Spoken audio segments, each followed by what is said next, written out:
Welcome back everyone. Welcome to civil services study. Practice set number 645 है UP PCS के लिए। और इस टेस्ट में हम प्रैक्टिस करने वाले हैं मॉडर्न हिस्ट्री के ही प्रश्नों पर। ठीक है, इससे पहले वाला भी टेस्ट मॉडर्न हिस्ट्री का था, ये भी मॉडर्न हिस्ट्री का, यानी 30 इंपॉर्टेंट प्रश्नों की प्रैक्टिस की है हमने।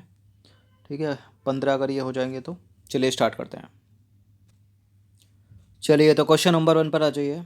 पहली डेनिश ईस्ट इंडिया कंपनी ने अपना परिचालन किस वर्ष शुरू किया था? किस वर्ष किया था? 1650 में नहीं किया था, 1630 में नहीं किया था, 1670 में नहीं किया था, 1616 में। तो डेनिश 1616 ईस्वी में भारत आए। इन्होंने 1616 ईस्वी में डेनिश ईस्ट इंडिया कंपनी की स्थापना की और 18वीं शताब्दी के अंत तक यह अपनी कंपनी, ठीक है, अपनी सभी फैक्ट्रियों को जो है अंग्रेजों के हाथों बेचकर भारत से चले गए। क्वेश्चन नंबर 2 पर आ जाइए। श्रीरंगपत्तनम का ऐतिहासिक शहर, जिसे टीपू सुल्तान और उसके पिताजी हैदर अली की कब्रों का घर माना जाता है, वह निम्नलिखित में से किस शहर से लगभग 15 किलोमीटर की दूरी पर स्थित है? बताइए। श्रीरंगपत्तनम निम्नलिखित में से किस शहर से 15 किलोमीटर दूर स्थित है? मैसूर से। तो कर्नाटक का ऐतिहासिक शहर श्रीरंगपत्तनम जो है मैसूर से लगभग 15 किलोमीटर की दूरी पर स्थित है। क्वेश्चन नंबर 3 पर आ जाइए। किस वर्ष में ईस्ट इंडिया कंपनी ने रणजीत सिंह के साथ अमृतसर की पहली संधि पर हस्ताक्षर किए थे? कब किए थे? 1800, 1805, 1806 या 1809 में? 1809 में। तो ईस्ट इंडिया कंपनी तथा रणजीत सिंह के मध्य 1809 में अमृतसर की प्रथम संधि हुई, जिसकी मध्यस्थता किसने की थी? चार्ल्स मेटकॉफ ने।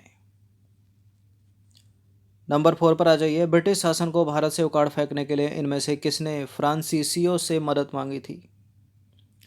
किसने मांगी थी? शिवाजी, संभाजी, टीपू सुल्तान या हैदर अली? ना संभाजी ना शिवाजी। हैदर अली या टीपू सुल्तान? फ्रांसीसियों से हेल्प किसने ली थी? टीपू सुल्तान ने। तो ब्रिटिश शासन को भारत से उखाड़ फेंकने के लिए टीपू सुल्तान ने फ्रांसीसियों से मदद मांगी और चतुर्थ आंग्ल मैसूर युद्ध 1799 में टीपू सुल्तान की मृत्यु हो गई। आंग्ल का मतलब अंग्रेजों और मैसूर के बीच युद्ध हुआ, मतलब टीपू सुल्तान के। क्वेश्चन नंबर 5 पर आ जाइए। निम्नलिखित में से कौन सा दूसरा प्रांत था जिसने सहायक संधि को स्वीकार किया था? लॉर्ड वेलेजली की सहायक संधि को स्वीकार करने वाला पहला प्रांत कौन सा था? हैदराबाद। दूसरा कौन सा था? मैसूर था। तो भारतीय राज्यों को अंग्रेजी राजनीतिक परिधि में लाने के लिए लॉर्ड वेलेजली ने सहायक संधि प्रणाली का प्रयोग किया और सहायक संधि को स्वीकार करने वाला पहला राज्य, बड़ा मोस्ट इंपॉर्टेंट प्रश्न है, हैदराबाद, और दूसरा था मैसूर, याद रखना। क्वेश्चन नंबर 6 पर आ जाइए। महलवाड़ी प्रणाली कहाँ लागू की गई थी?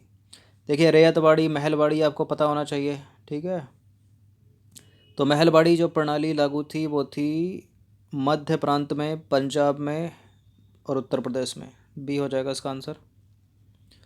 तो महलवाड़ी प्रणाली उत्तर प्रदेश, मध्य प्रांत तथा पंजाब में लागू की गई। इसके अंतर्गत, किसके अंतर्गत? महलवाड़ी प्रणाली के अंतर्गत ब्रिटिश भारत के कुल क्षेत्र का 30% हिस्सा शामिल था और इसमें भू राजस्व व्यवस्था किसान के स्थान पर प्रत्येक ग्राम या महाल के साथ स्थापित की जानी थी।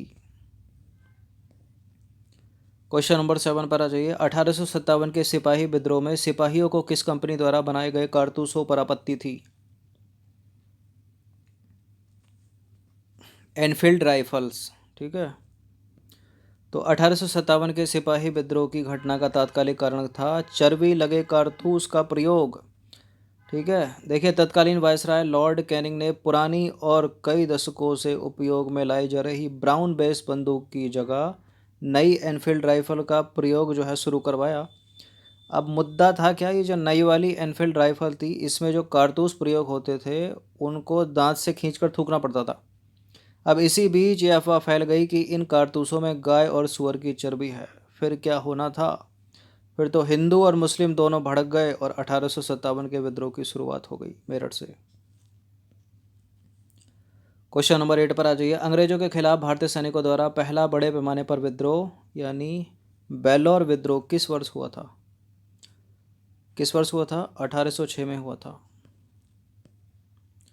तो देखिए, जॉर्ज वार्लो के शासनकाल में 1805 से 1807 में भारतीय सैनिकों द्वारा पहला बड़े पैमाने पर वेल्लोर विद्रोह जो 1806 में हुआ। इस विद्रोह का मुख्य कारण सिपाहियों को उनके धार्मिक प्रतीक चिन्हों के प्रयोग से रोकना था। क्वेश्चन नंबर 9 पर आ जाइए। निम्नलिखित में से किसने 1857 के विद्रोह को दबाने के लिए अंग्रेजों को सहायता प्रदान नहीं की थी? देखिए बहुत सारे लोगों ने जो है, ठीक है, 1857 के विद्रोह को दबाने के लिए अंग्रेजों का साथ दिया, इसलिए सिपाही बेचारे हार गए।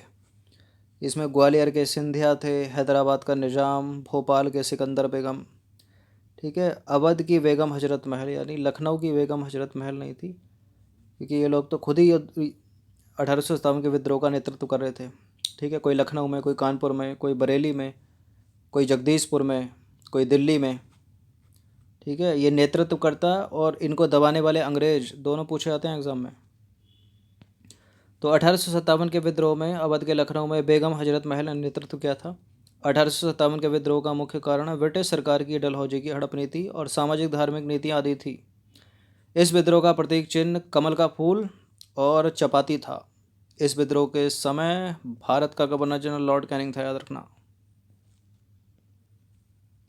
क्वेश्चन नंबर 10 पर आ जाइए। भारत के किस राजा ने 1741 में कोलाचेल की लड़ाई में डच ईस्ट इंडिया कंपनी को परास्त किया था?